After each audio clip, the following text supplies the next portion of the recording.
he's a very relatable teenager. He's going through teenager problems. He's bullied in school. And the extra thing on top of that, though, is that he's gone from foster home to foster home, and he's never fit in. He's always had to leave. So something comes down to earth, crashes, and on an energy pulse, he dies. And people think that it's a suicide attempt. So when he comes back, there's issues with that because he's had a suicide attempt in the past. And with the messengers, he kind of finds a family in episodes to come. So is this like this pulse that kind of kills him? Is it kind of like a life-saving thing for him, or is it just life-altering? For Peter, it actually sets him on a straight path. This really is the beginning of when he comes to find who he is and what he can do. I think it's life-altering for all the characters. I think that's a great way to describe it. I mean, I play Joshua Silburn Jr., who is a Texas televangelist, which is very far from myself. But you know, he's the man of God in the show. He's next in line to take over the church that him and his dad had created. They preach prosperity, kind of in the same vein as Joel Osteen, and it's very similar to what they do at that church.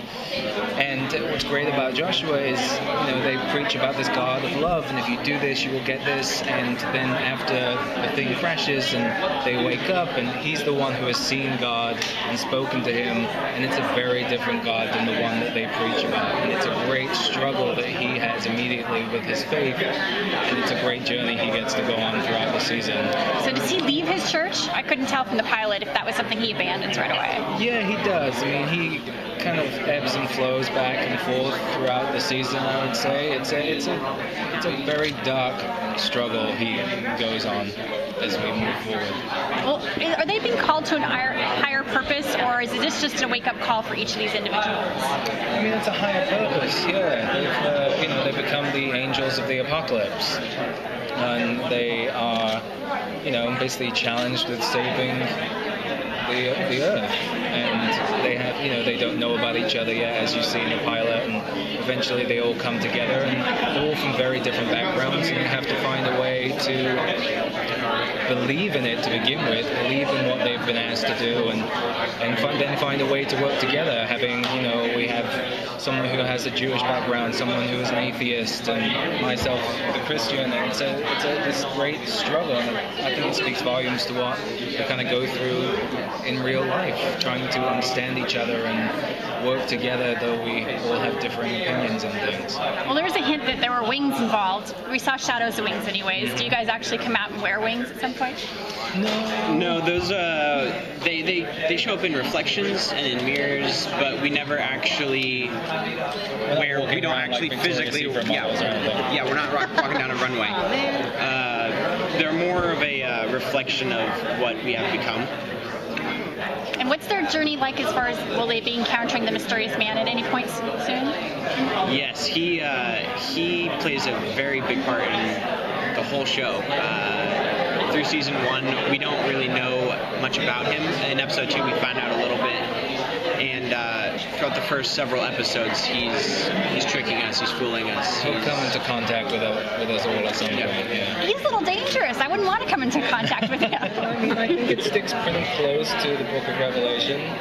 It's very interesting. Like I say, all the characters, like we all do, even probably just the 7 8 of us at this table have different backgrounds and different faith, and like I said in the panels, we're based off of that text very much as we progress, but it's more about questioning our own faith and how to kind of work with each other through that. I mean, as you can see from just the stuff with his wife, it's a very dark path he starts to head down, and it was so much fun to play because he just has that, straight away he has that struggle from the moment he wakes up.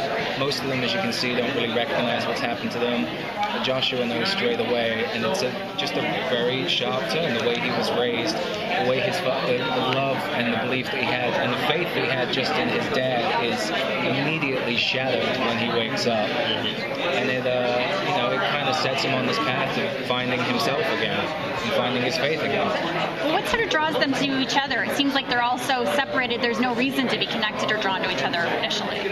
We're each being led to Houston. At the beginning of the show, we all start in different places. Actually, in the pilot, I never worked with any of the other actors. Yeah, none of us met each other. Lexi. Which is kind of great for the show. Yeah, which was pretty fantastic. I don't actually meet anybody, any of the main actors until we all met episode on 2. the screen. It was kind of the first time we all worked together. Yeah, and that was actually a really fun scene to do. So I totally forgot your question. Why are they being pulled together? Is it like instinctual? Are they hearing messages? What draws them together? There's no message of being drawn to Houston. It's just we are. It's like a higher power is drawing them there.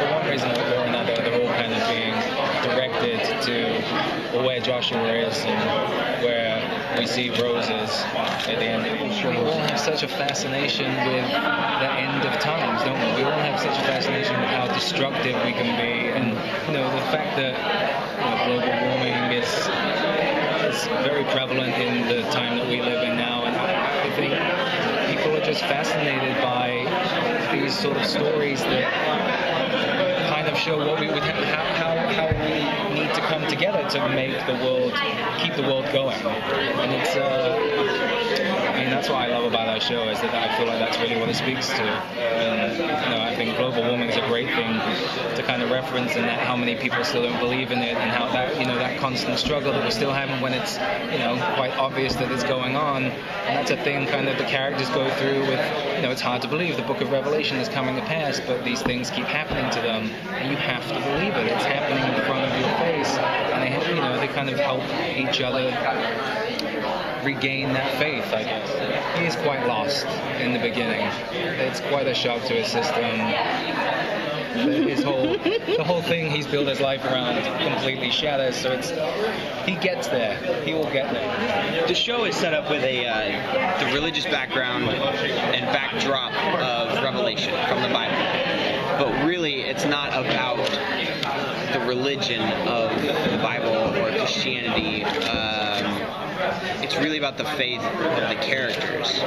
Faith in people, faith in ourselves, trusting each other, and being able to accept the differences in one another. I think that's what will speak to a wider audience.